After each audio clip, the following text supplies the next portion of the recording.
Here we are once again. Good morning, everyone.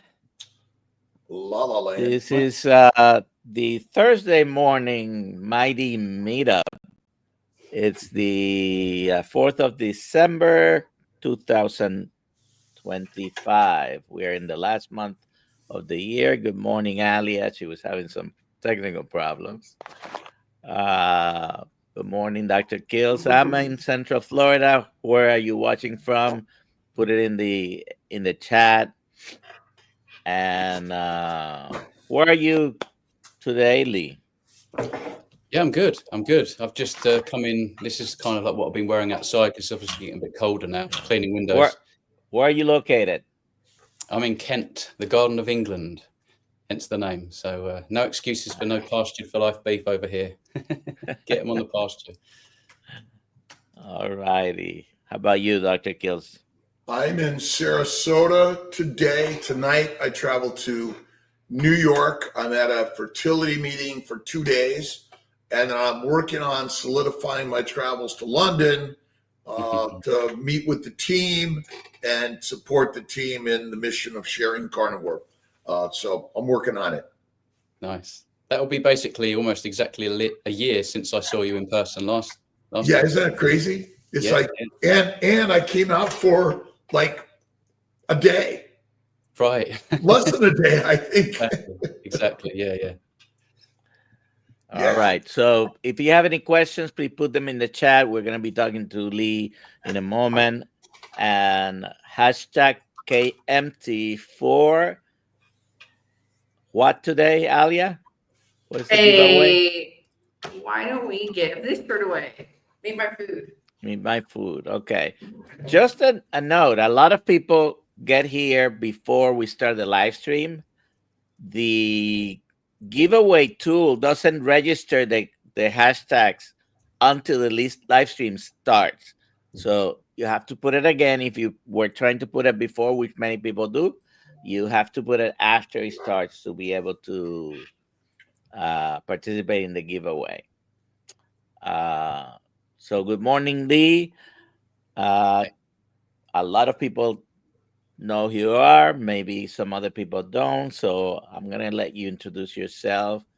And you can go ahead and tell us your carnivore story after that. Yeah, no worries. I'll give you the highlights. So, my name's Lee. I live in Kent, hence the name. I've been carnivore now for over 3 years and 4 months, and I'm still loving it. My favorite thing about this is the cognition. I just feel light. I get up easy in the morning. I can think straight and articulate clearly. And obviously my depression went on day 21. That's the whole reason I went carnivore. And that was a consequence of a combination of two things, really. I suppose my physical outcome of the surgery and my personality, they didn't really kind of go together very well. And my outlook just diminished rapidly, and I became severely depressed. I coped for a while on my own, but it got to certain points where I thought, this is scary. I really actually need help here. That's a very interesting position that you find yourself in, actually, because it's all in your head. It's all this thought process, and it's amazing that we're in modernity. So many of us are struggling with our mental health, our outlook. We don't treat ourselves very well. We want to lay in when we get a chance because we don't want to face the world, or we don't want to go outside and live our lives. It's crazy. A lot of us are just stuck in this sedated state, like we're stuck in limbo. And for a lot of people, this is the answer. I mean, it certainly was for me. So, would you like me to get into my story a little bit more in detail? Yeah, go ahead. Go ahead.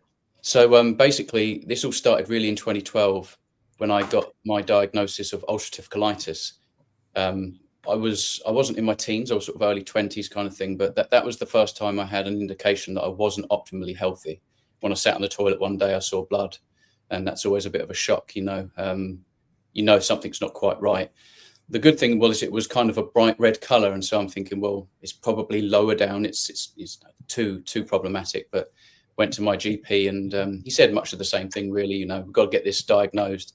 But if you think it's bowel cancer, forget it. You're too young and all this. And kind of put my mind at rest a little bit, because at the time there was these bowel cancer adverts and I could tick every single symptom. And when you don't know and you're in that situation, it can be quite scary. You know, you do think of the worst, and some of us want to stay away from Google because all the time, it just everything that you find, it's like you're gonna die. You know, so yeah. Basically, after my diagnosis at Pembury Hospital, they performed a sigmoid endoscopy, which is a bit of an unfortunate procedure where they go up the back end with a camera and pincers. They take a little biopsy, and that's how they confirmed ulcerative colitis. At the time, I had no clue what this was. You know, it was an autoimmune disease. Again, not really understanding exactly what that was. Apparently, the body just wants to attack itself, you know, because it's genetic, and that didn't really make a lot of sense to me. But all the advice was the same. So eat little and often, and what you're eating should be whole plant foods. That way you're going to get lots of fiber. Emphasis on grains, which I was kind of already doing. I always based my meals around grains. That's kind of how I started. It's like, well, do I fancy rice or bread or pasta, or what's it going to be? So, okay, I'll start with brown rice. I'll put some protein in there without the fat. So it'll just be like chicken breast or cod. And then, of course, throw some tomatoes and the tomato sauce, some spices, some herbs, tender stem broccoli.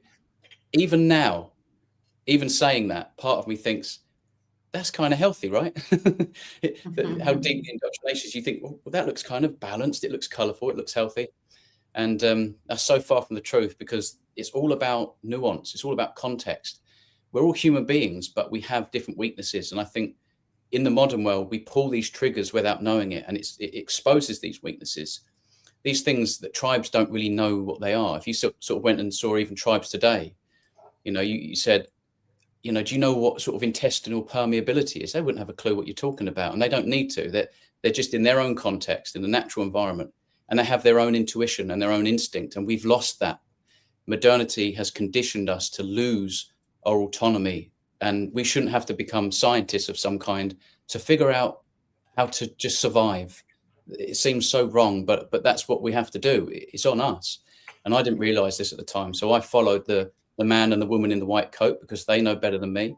I genuinely believe that those guys were trained to coach me and help me get better. Even when they gave me drugs, along with the dietary advice, which I followed to a T, I thoroughly believed that I'm on the right track and I'm going to get better. And so it kind of baffled me as to why it was getting so much worse. 2 years later, I'm on my first course of medication, potent steroid medication, not sustainable, not knowing this at the time. So I was thinking like, right, well, I'm doing everything that they said that I should be doing. Things continued to get worse and worse. And after 3 years of this medication and continuing to eat what I thought was an appropriate diet, what they confirmed was an appropriate diet, I reached a point where I flared up. For the last time, I was going to the toilet 30 times a day for the last 2 days before I ended up in hospital. And when I presented there, I mean, I'd lost a lot of weight, lost a lot of muscle, dehydrated, terrible state. Without knowing it, my bowel was on its way to perforation, hence this very, very sort of worrying flare up. It kind of like hit record-breaking figures for me compared to other previous flare-ups, just overnight almost, you know, and it just got worse and worse. So they performed that same unfortunate procedure again, only to find out that things were really, really bad. You know, it was almost touch and go here and there. They trialed me on autoimmune suppressant drugs, kept me on them for longer than they should, and inevitably I ended up having my whole colon removed. So my thing is that I have this permanent bag now. It's like a lifeline for me, and I've had to learn to live with it. Going carnivore has helped me to do that, you know. But along the way, I discovered some pretty interesting things. Given that we absorb all the nutrition in the small intestine, I was very surprised to see the shapes and sizes and colors and pieces of plant material intact in the bag. Yet I never found any meat. I never found any fish or eggs or dairy. So our stomach as a human being is absolutely designed or created or evolved, whatever you believe, to break down and liberate amino acids from animal proteins, not plant proteins. You know, we absorb all this nutrition comfortably. These are essential fatty acids, amino acids. These are essential. Leucine, arginine, very, very crucial. You know, you branch chain amino acids. You have complete proteins in the right ratios in animal nutrition. We can't say the same really for any plants. That's why it's so difficult to get what you need, you know. And I was almost on that mission in some ways. Yes, I had some animal protein in there, but that's what it felt like. I was eating little and often, just copious amounts of fiber, having gas problems, gut problems, and these things exacerbate. And I understand if you have natural integrity in the gut, you haven't kind of increased intestinal permeability, good for you. I'm really happy for you. I don't think, it's not necessarily a one size fits all, but I think if you do have a problem with your gut, doesn't matter what it is, anything from IBS to IBD to diverticulosis, diverticulitis,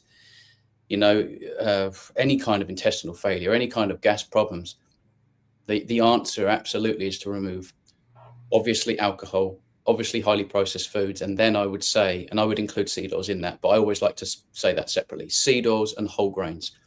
If you remove those, that will give you a fantastic chance, just that alone. Get rid of alcohol, highly processed foods, seed oils, and whole grains. After that, there are other things that contain lectins, cauliflower, tomatoes, cucumber, nut seeds, for example. I would advocate to remove those, not all overnight, but get there slowly but surely, because if you really are serious about sealing your gut, you want to remove the compounds that open the gut, and you want to remove fiber, which is indigestible. We've got to understand that in the context of nature, like natural, organic, even tribes today, I mean, if you know about Mary Ruddock and the over 100 tribes that she's visited, these people don't have intestinal permeability. They don't have insomnia. They don't have headaches or infertility problems. These are non-existent. It's about context and nuance. These are the main things that's worth having a conversation about, because, we're not all the same. We are, if you open us up, our anatomy is the same. Our genetics are the same. We are the same animal, if you like, but because of the context of modernity, different exposure, different environment, different inputs, this leads to the more meaningful details that we need to address. And I like to think about addressing the micro things that have massive benefits. Let's not be, extreme and a lot of people kind of like put things in and put things out in such a big way. It's hard to detect where the problem is, which is why so many of us resort to a high fat lion diet, which is, you could call it an elemental diet. You could call it a species appropriate diet. It certainly is for many tribes out there. They're pretty much doing that and living that right now. It's just understanding all the little details that pertain to you as an individual, and just to make little tweaks along the way. So on my carnivore diet, it's evolved. I did beef, butter, bacon, and eggs for the first 30 days. It worked amazingly. Obviously, I cured my depression. My symptoms kind of went away. Didn't really have any health problems, but it has evolved. And so I've tried a bit of PKD. I don't consume dairy anymore. Again, we can get into this. We can get into why I don't consume dairy and why tribes that actually consume a fair amount of dairy throughout the year, why that's different. Again, context and nuance is all that matters here, to try and understand why some people have problems with things that other people don't. If I introduce milk, I can't moderate it, because I'm a sugar addict. And so for that reason, there might be a trick there to add milk. It resolves one problem, but that opens up this other problem. And now I'm at battle with my food, and I'm no longer in control of my food. And for me, being on this diet and being pretty strict, when I say strict, I just adhere to it. It's not restricting. I'm liberated. It's the opposite for me. I can live my life. That's not restricting whatsoever. I leave my house with my head up, my shoulders back, and I have a good attitude and a positive outlook. The wind picks up. It's not going to knock me over anytime soon. That's what carnivore's done for me. And so, we're all different. It's about the nuance of context and understanding people and having really good conversations, open-minded people coming together and just talking about this lifestyle, because we have to come at it from a little bit of a different angle, meet people where they are, and to not be too judgmental about the progress they're making and why they if they fail, certain words, these buzz terms and things, it's not always helpful. So hopefully we'll have a real interesting conversation. Do you think the absence of fat may be a big part of the problem? And because we're not eating fatty meat anymore, and I'm wondering, ancient wise, maybe that might be our biggest problem. Huge, yeah, absolutely huge. If you think about the endocrine disruption among the population in modernity, it's so evident, it's so abundantly clear that there's a lot of hormone, functioning going just crazy. Like, people can't think straight. They're not. For women as well, just think about the problem that women are having, PCOS, and fat is so important for women, maybe even more so than men. You know what I mean? And carnivore, with that slogan, carnivore, I don't want to speak for everybody, but that can sound a bit aggressive, and maybe some women, they hear that and think, nah, that carnivore, that's not for me. Carnivore absolutely is. And let me just be specific about what I mean when I say carnivore. You've recently added like potatoes to your diet, is that correct? No, Listen, that was a I eat misunderstanding. some potatoes, Oh, okay. small amounts from time to time. Okay. But, I was just going to say, like, you're still way up there on the carnivore spectrum. It's not like, even if you added you peppered in some potato, and once every 2 weeks you had a little bit of sourdough bread, or you picked the berries that were local, you are still hyper carnivorous, way up there, carnivore. So again, I think it doesn't help, to sort of like put these little tight categories in, like, oh, you're not a real carnivore, or you failed carnivore, you quit carnivore. No. We call many other animals carnivores, and they were also consuming vegetation along the way here and there. We wouldn't then go, oh, you failed a carnivore diet. No, they're just they're opportunistic. They're perhaps scavengers. They pepper some things in here and there, but they're still highly carnivorous. And so, look, my thing is, if you can get away from the highly processed food, seed oils, grains, and alcohol, increase your fatty meat, base it around ruminant meat, I'm just like, oh, you keep going. That's great. I'm all in favor of that. We don't need to be so dogmatic.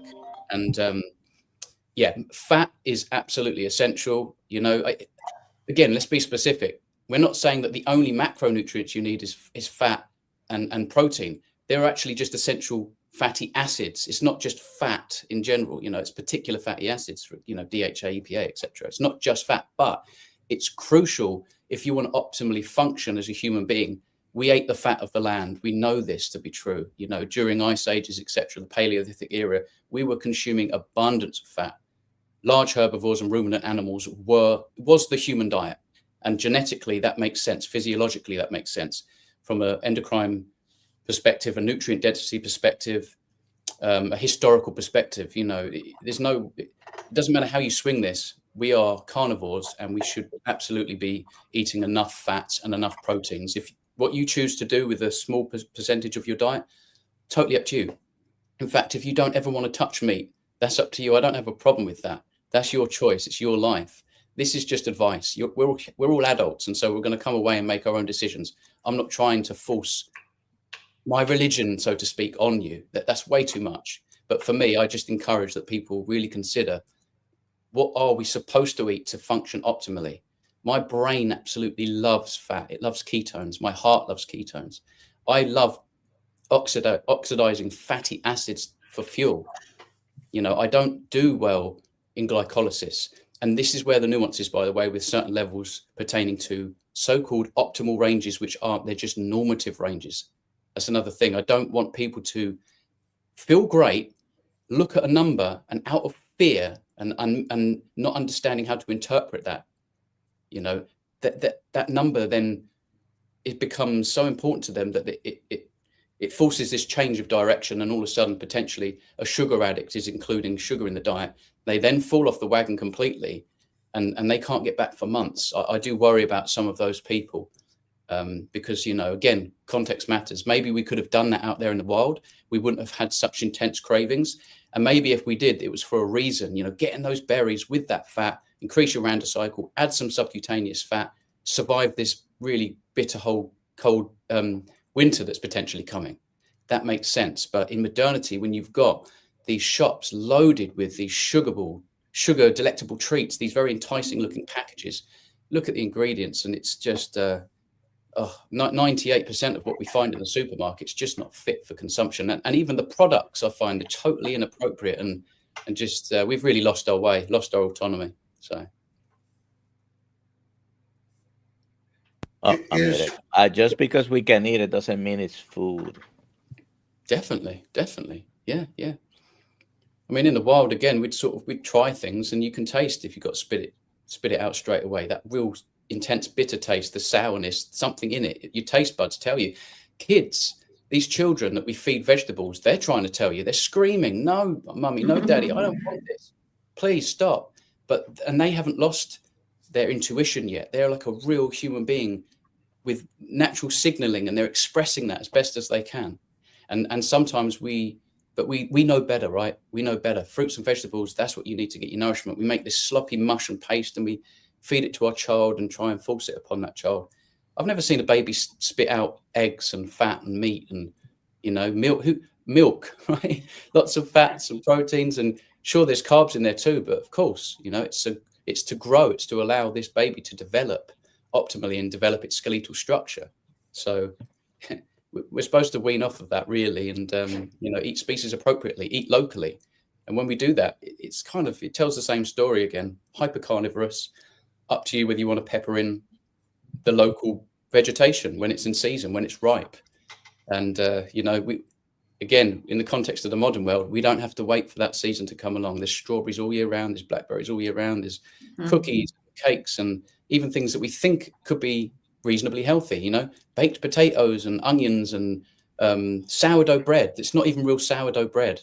They ferment it for just long enough to call it sourdough, but it's full of sugar, and it's tricky. It's very, very tricky. But 99% of the sourdough bread out there is not really sourdough bread. Dr. Kiltz, you were going to say something. Well, so our food is mass produced and industrialized, and is it possibly simply we get back to homemade basic foods like sourdough bread, or if you're going to eat some vegetables, you even grow them yourself, or where the organic farmer is, and you eat those. And by doing that, again, eliminating the junk food, the alcohol, the highly processed foods, which are just massively produced, and sugar, it should be used infrequently and or not at all, like alcohol, infrequently or not at all. Yeah, definitely. Yes, of course. Yeah. We again, like I say, we've lost autonomy. And so many people have just fruits and vegetables are healthy. When they go into a supermarket, there they are. They're not questioning, wait, as a child, because some of these people in their 70s and 80s and they're not questioning, well, wait a minute, as a child, I was eating small amounts of this stuff. And it was only when it was available, when it was local. Mm-hmm. It's incredible to me that we've lost the ability to think about these things and think, well, wait a minute, that doesn't make any sense. First of all, this broccoli was hybridized. It's a flour, full of fiber. It's now available every single day when I walk in the shop, but I've heard it's healthy. So it's on my plate every single day. And that's actually just ancestrally inappropriate. Some people might say, well, appeal to nature fallacy and all this kind of stuff. But to me, no, I'm appealing to science. I'm appealing to reality.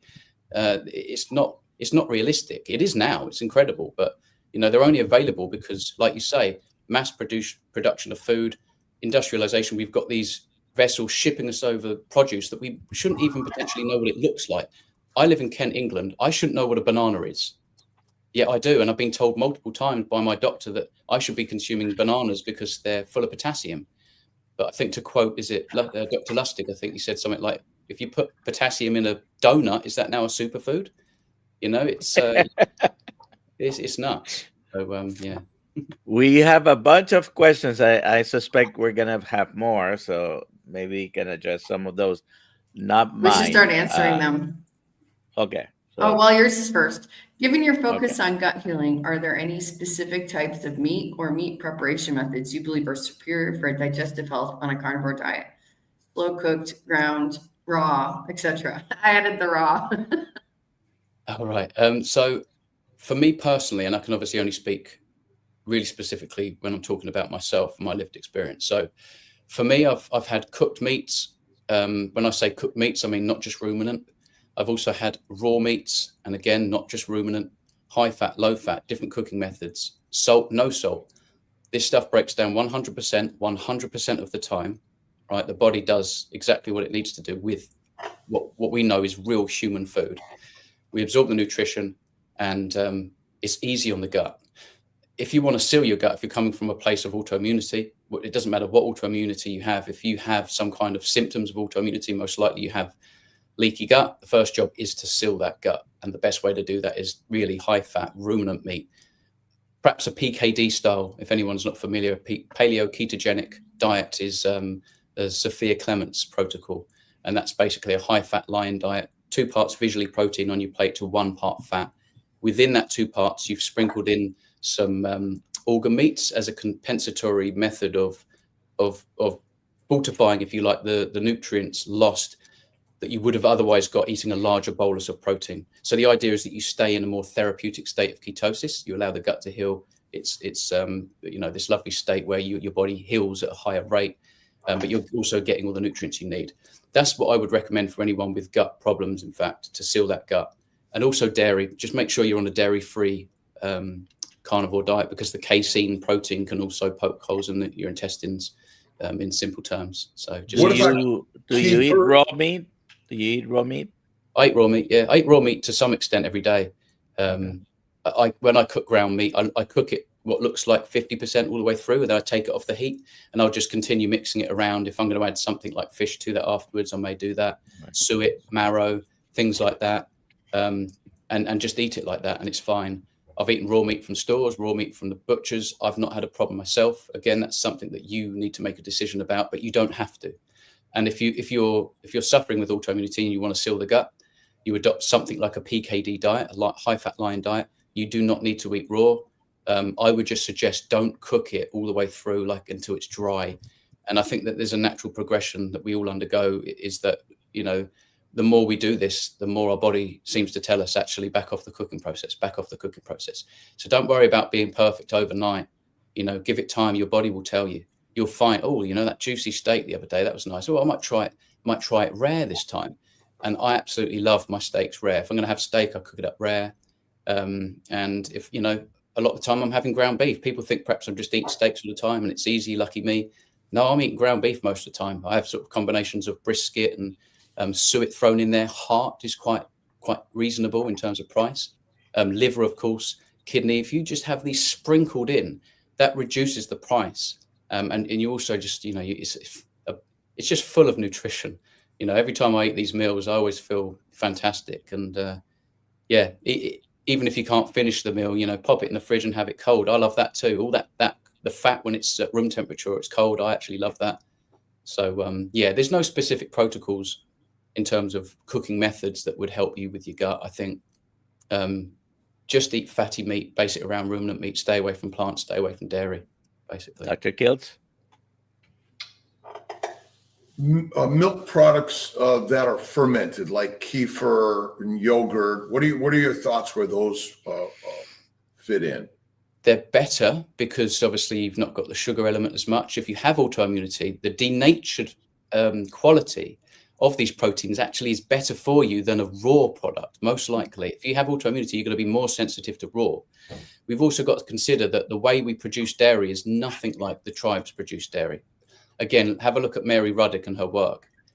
I've only just recently realized that over here in the UK, and I don't want to I'm not going to name, places or anything like that, but the procedures and the protocols aren't ideal in terms of sterilization, in terms of where the chickens are, where in comparison to the cows and potential cross-contamination, it's not the same as raw dairy that the tribes have and the way their methods and stuff like this. But fermented dairy is what I would advocate for. If you're going to say, look, I have to have some dairy in my diet, or I want dairy, then of course go for kefir, real kefir, go for hard cheeses and things like that.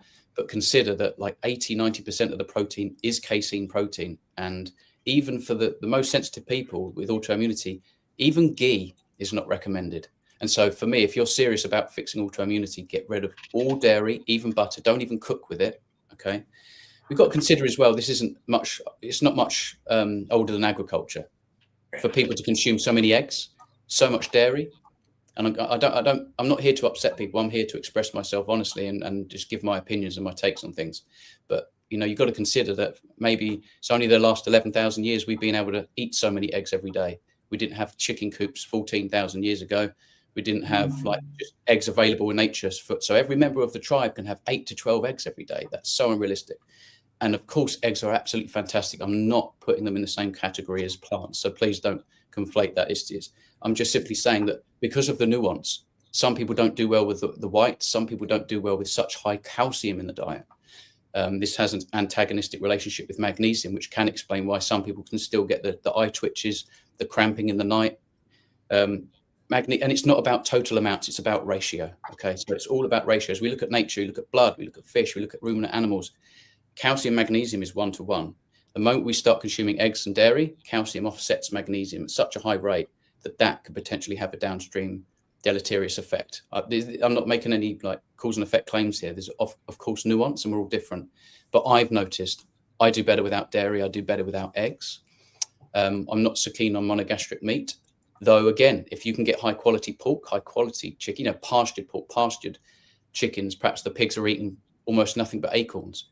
Great, that's absolutely fantastic. The animals out in a wild setting, they're getting, their natural environment. They're roaming free, and they're eating what they want to eat. They're not being force fed in a little dark box these grains and things that are sprayed with glyphosate. It's a mess. So it's about sourcing the best quality that you can afford of whatever animal products that you enjoy. But if you are very sensitive, stick to ruminant meat and just trust the process. Hang in there. That is the answer. And it's up to you down the line whether you want to experiment peppering things back in, potentially eggs. Look into also fertilized eggs. That you won't have as much of a problem with the whites. Vince Gironda, I think, alluded to this in his bodybuilding protocol. He always preferred fertilized eggs. It's another thing, they're not fertilized. The dairy is pasteurized. It's also homogenized. There's a lot of problems with it. And again, it's just getting into the details. Why is it that our ancestors can do this and I can't? We're in a different context, and everything changes just simply from that one facet. So. Your experience with the Western medical system and the unwielding opinions of the white coats and the authorities. Yeah. We need to get this out of our heads about appealing to authority. It is a fallacy. I'm not saying that everyone that is a professional and has authority is wrong. That's also a fallacy. So there's a lot of people waking up, including medical doctors and surgeons, etc. Unfortunately, it is down to us to look after ourselves and to find good health, to stay healthy, to avoid chronic metabolic disease. And it's so difficult to, like I say, we shouldn't have to become scientists of some kind. I know that's a bit of an exaggeration, but just trying to express my point here.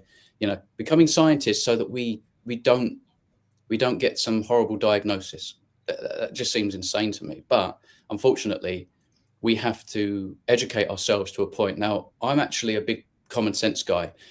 I don't think we need to understand all the science. And when I say we, I'm talking about people like myself, everyday people, people out there just looking for an alternative answer because they've tried everything else. You don't actually have to understand the science.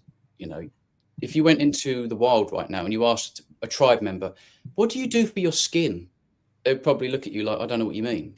How do you have such great, lovely white teeth? You have this beautiful jaw, incredible teeth. What do you do? Who do you see? There's no dentists. There's no toothpaste and fluoride and mouthwash and all this stuff. They don't know. They just haven't lost their autonomy. They're in the right context. So there's the nuance already with people like myself and people watching. They're in the right environment. They have their natural intuition and their instincts. They're so potent, and we've lost that. So when we walk into a shop, we've been brainwashed with all this, cereal in the morning. We go into the shop, we pick up a bowl of, a packet of cereal. We're pouring it into our children's bowl before they go to school. And we don't question what that is that they just ate. A load of seeds, mashed up seeds into some fashioned in a funny little shape. Like, it's really patronizing if you really think about it. And they put a little toy on the front of the pack. Mummy, please, I just want a bowl of sugar and glyphosate for tomorrow, for tomorrow's breakfast before I go to school, because, it's the most important meal of the day. It's crazy. It's crazy. But yeah, we've got to get away from this appeal to authority.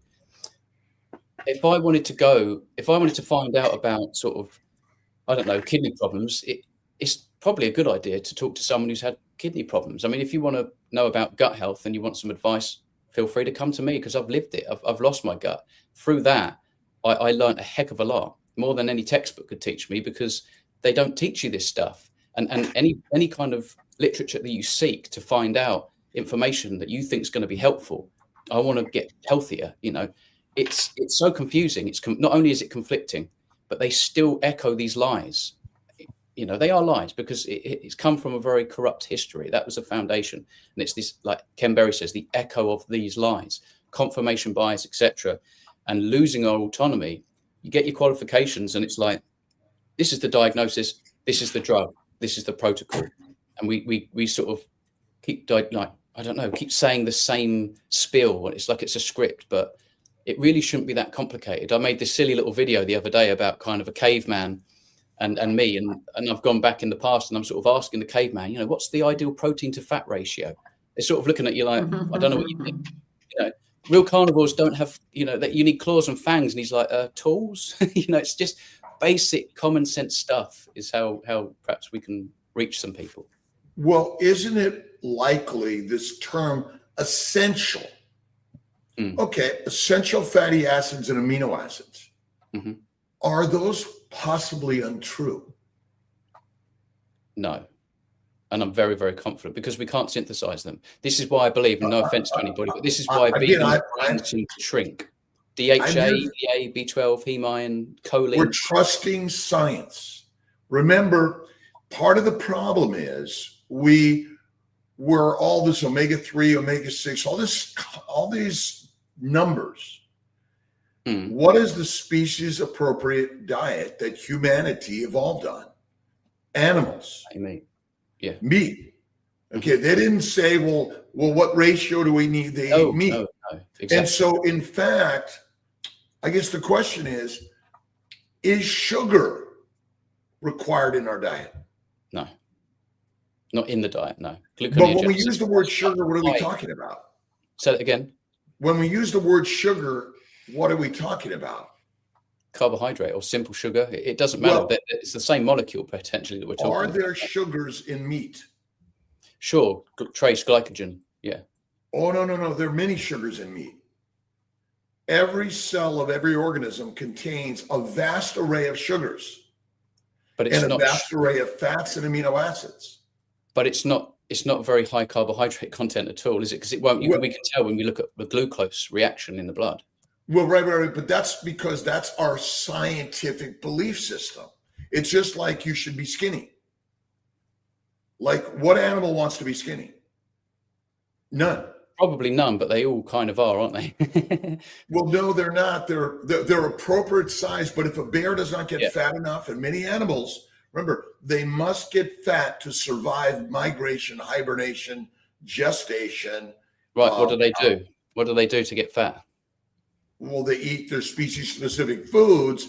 It changes though. The species, it's the context, right? So they want to get fat. What do? They seek sugar in the attempt to gain fat. Well, again, but polar bears do not. Right. They don't seek plants. They seek more fat because it's environmental. It's our environment that matters. We moved from our natural environment and to an environment where we probably didn't have access to the food as we had, and we figured out agriculture. Now we've shipped agriculture to Africa, where they didn't have agriculture initially. Maybe.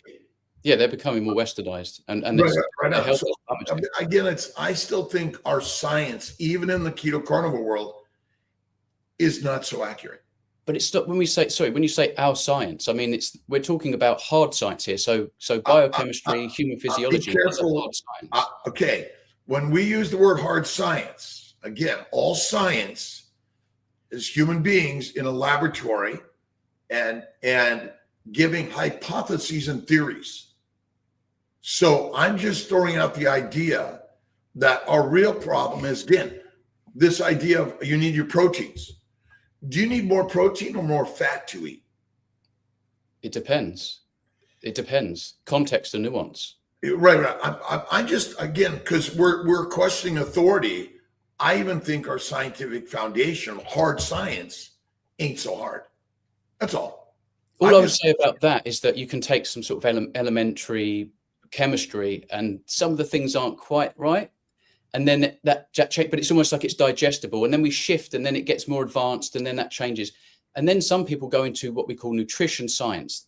There's no question that's absolutely not science. That's not even close to hard science.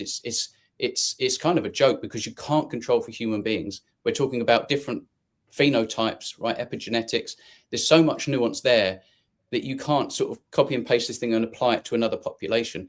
That's absolutely anti-scientific and pseudoscience. So that's a really bad way to go. epidemiological studies and things like that. Just ridiculous. Hans Krebs and Otto Warburg were scientists in laboratories getting paid. Sure. And they're creating theoretical science that we call hard. That's all. We know that it's simple. If you just simply eat animal products, you'll be healthy. Yes, depending on which animal products, frequency and volume again. Well, so, right. But if you, meaning that, let's just eliminate plants altogether. If you can survive and thrive on only beef, or pork, would you agree? Beef, yes. Pork depends on the quality, depends on your phenotype, epigenetics, etc. For some people, if it's a bad quality pork, like they react even worse to that than some plants. So the pork thing, again, if it was natural, in a hog or a pig in its natural environment, eating its natural diet, I basically agree with you. Right. And I'm just taking natural here because, again, in our industrial production and processing, that's where we've introduced so much. And I even think, again, I'm a scientist. I'm a doc. I've been all through the biology. Are you a hard scientist? What's that? Are you a hard scientist? Well, yeah, I'm hard in the head sometimes. But I question even what we call hard science. Question everything. Everything. And the beauty is, wait a minute, Lee Coopus, are you an MD, PhD? No, but you're teaching us through your experience and your hard learned road of the modern system that failed you. For sure, yeah. And online through social media, you're healing more people than most of us doctors have. So it would seem, yeah. Yeah, for sure. I think, it's important to speak about our lived experience because that's important.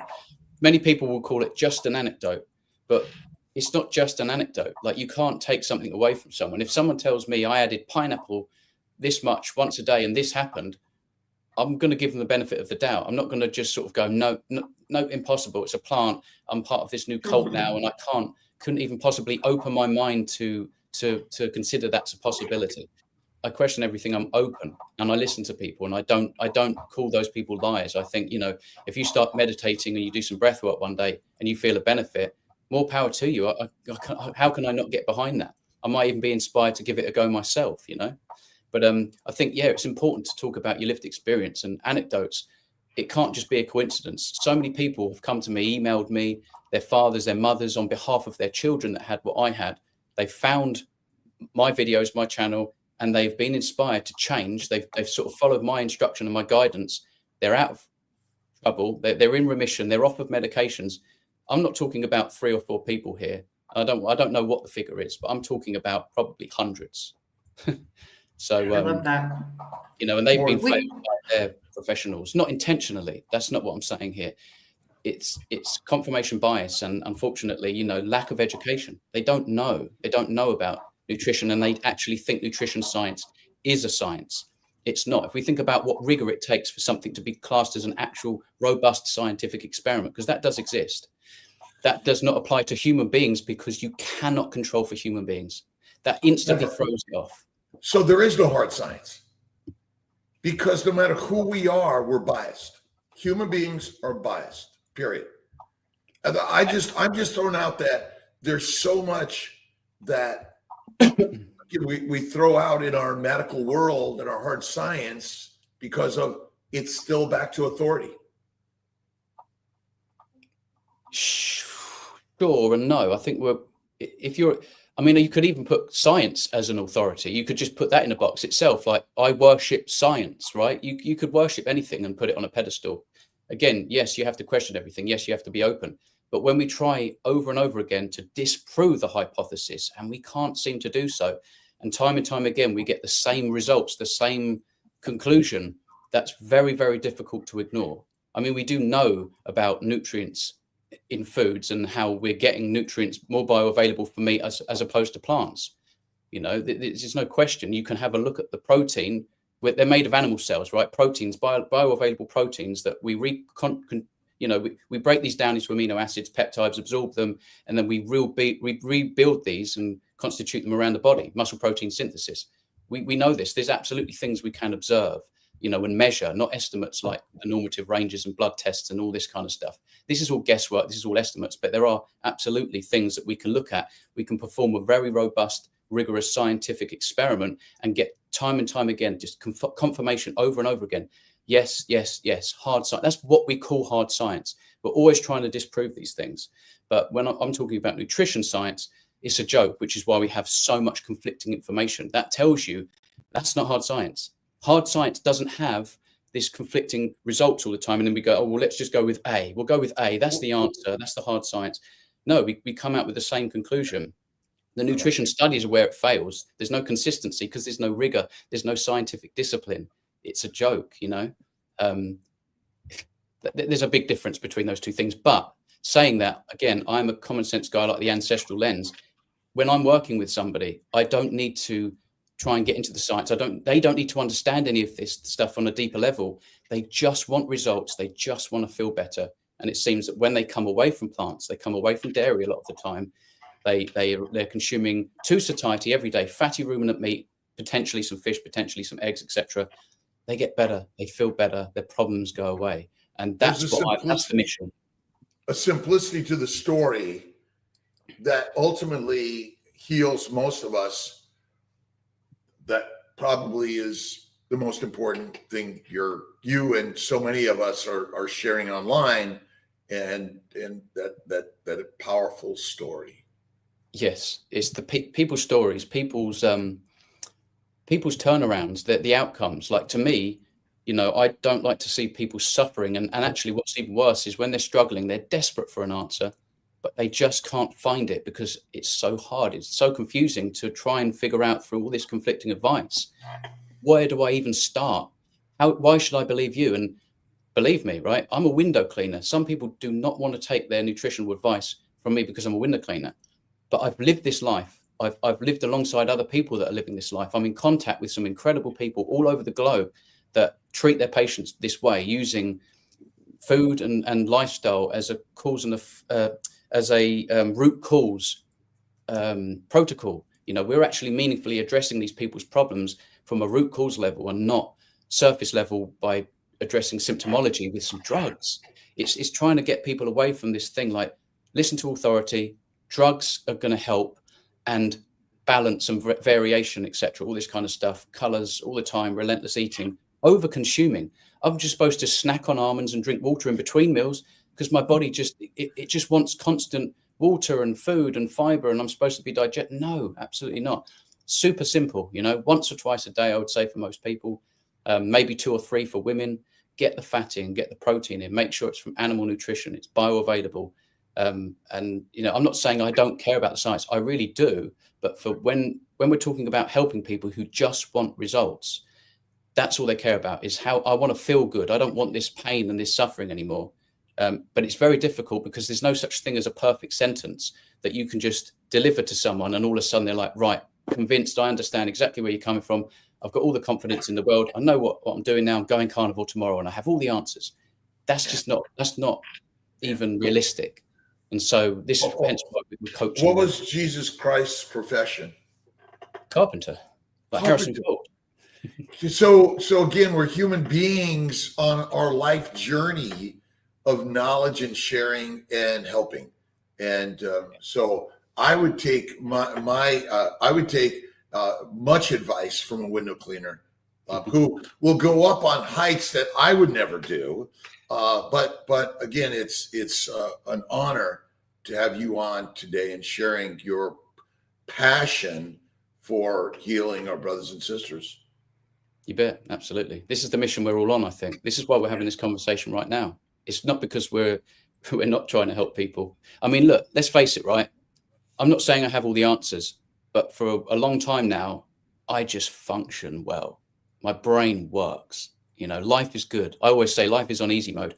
I could quite comfortably just quit talking to everybody, come off of this live right now and go and continue to live that life. I feel like I've figured it out, at least for me, right? But that's not enough. I don't want to do that. I feel obligated to help people that are in a position that I was in, a similar position. Maybe they're heading that way and I can reach them and help them. And, that's what's happening. And that's what our mission is. We are pro-human. I'm pro-animal. I'm pro-planet. And it turns out that what I'm doing, I genuinely believe is the best way forward for every facet, every angle you can think of. I'm not going around killing animals for sport, but I'm also not consuming animals that eat from monocrops that are sprayed and ridden with glyphosate and then the downstream deleterious effects of that. I feel like I have a good understanding and a pretty balanced approach. And I just want to reach people because I think that this is the way. What's your thoughts on coffee? Don't like it. When did we drink coffee? How would we have gathered beans in parts of the globe where those coffee beans don't grow? Grind them up. It's a diuretic, right? It can increase blood pressure. It's going to strip your minerals. It doesn't seem also a laxative. Yes, exactly. I mean, if people are worried about their supplements and their minerals, right? They take Element, for example, and then they drink coffee. Just get rid of the coffee, right? Don't. And this is another thing. Again, this isn't to say that this is everybody, and it can work for some people. Some people can do exceptionally well on a carnivore diet with dairy and coffee. More power to you. I'm not going to say, oh, you're not real carnivore, blah, blah, blah, blah, blah. You continue to do whatever you want to do, but I've found in my experience, people that have headaches and migraines, get rid of the coffee, things get better, right? If you can't sleep, get rid of the coffee, things get better. If you're having eye twitches and leg cramps, racy heartbeat, get rid of the coffee, things get better. If you're sore in the morning after you train, get rid of the coffee, things get better. This isn't a coincidence, right? So it's not ancestrally appropriate and there's no such thing as an essential coffee. I would just do what you want to do. I'm not here to try and tell anybody to do anything. Just do what works for you. But I personally stay away. Driving a car, is that healthy?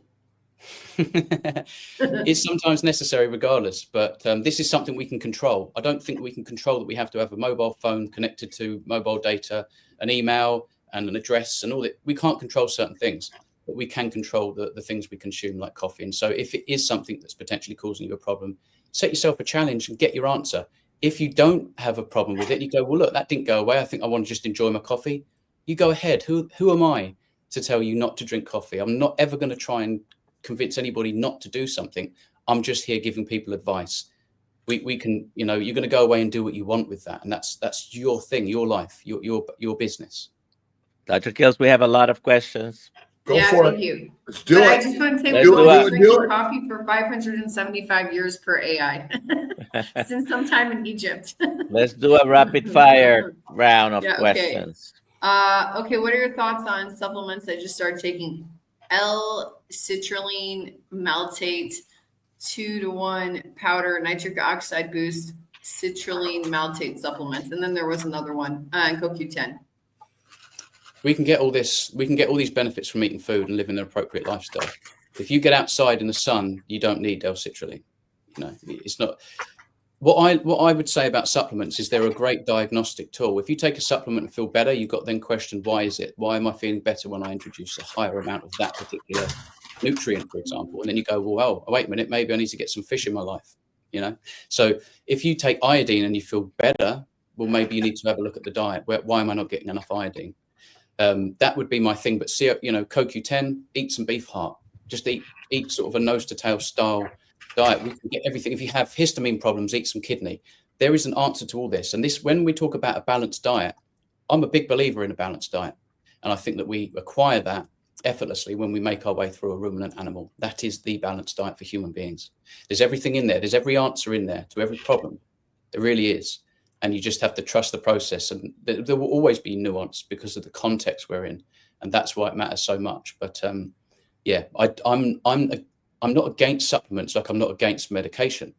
There's a time and a place, but I think use them, get your answer and address it meaningfully at a root cause level in an appropriate way, appropriate problem solving. That can be the introduction of supplementation. Get your answer and figure out what I'm lacking. I need to eat more kidney. I need to eat more heart, pepper in some liver. You don't need much liver. Do you take any supplements? Nope. No supplements for me. I've experienced, so I did have some electrolytes from Keto Pro. Feel like I don't need them at all anymore. I took some taurine to see if there was any benefits of that. You know, didn't necessarily feel anything big, but I've taken that out. Trying to think what else I've tried or taken. Nothing really. I eat what I believe is a more sort of nose to tail style lion diet, which is modified because I had some wild fatty fish. And again, people talk about like more zinc, more taurine, more iodine, more magnesium. We find all of that in fish. It's in abundance. So that's what I believe in. Again, DHA in the brain. We ate a lot of fish. We talk about ruminant animals. Yes, it was the biggest staple. Yes, it's most consistent with our ancestry. Nice. But I love a bit of salmon, sardines, mackerel. I throw that in with my ground beef and my ground lamb, and I eat sort of different cuts, and including tongue. I don't eat the nose, but I eat the tail. I eat the tongue. I eat the heart. I eat the skirt and the diaphragm. You know, if I could, I would drink blood. I eat sort of connective tissues and parts of the knuckles and parts of the cartilage. I eat the marrow. You know, people aren't doing this. People just think I'm eating ground beef, put some bacon in there and eggs. That's carnivore, and they go, "Oh, it didn't work for me." You have to ask yourself why. How fast, you know, did you jump into it very rapidly and you had some symptoms, and then you attributed that to carnivore and not carbohydrate withdrawal? It's not keto flu that you're getting, by the way. That's non-existent. It's carbohydrate withdrawal. Keto flu doesn't exist. It's a construct. Carbohydrate withdrawal and the drop in insulin throws electrolytes out. That is the nuance there. That is understanding that. So go slow, go easy. And then if you are one of these that just has to rip the Band-Aid off, you know, hang in there, trust the process, eat enough fat, eat enough protein. Don't overthink. Eat any animal product that you enjoy in the beginning. Don't try and do lion overnight, you know.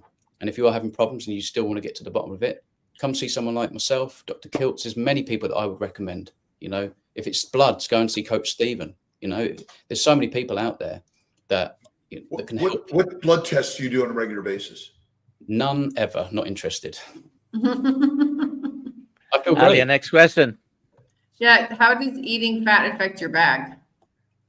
That's so if I ate lots of rendered hot fat, that would speed things through a little bit. So that's what, and also I feel a little bit overwhelmed. I don't think my body can create the bile that it needs to emulsify so much fat all in one go. So my advice is just to cut back on the cooking, or this is another thing I would recommend. If when eating ground beef, that liquid fat is a bit overwhelming and you have problems, maybe diarrhea, etc., cook it in advance. Let it cool down and eat it at room temperature. That makes all the difference, by the way. That doesn't happen. It's like pemmican. I thought, oh, I can't cook this rendered fat and even let it come back and have it if it's cooked. No, if it's in the liquid form, it goes in the body too quick. My body can't kind of adjust and keep up. So fat affects the bag based on how much I'm eating and what state it's in. If it's raw, I feel the best. I love raw fat. What I'll do is cook my steak rare, but when I say rare, I'm talking about the fat. That's my criteria for rare. The fat has to be raw in the middle. That's how I do things.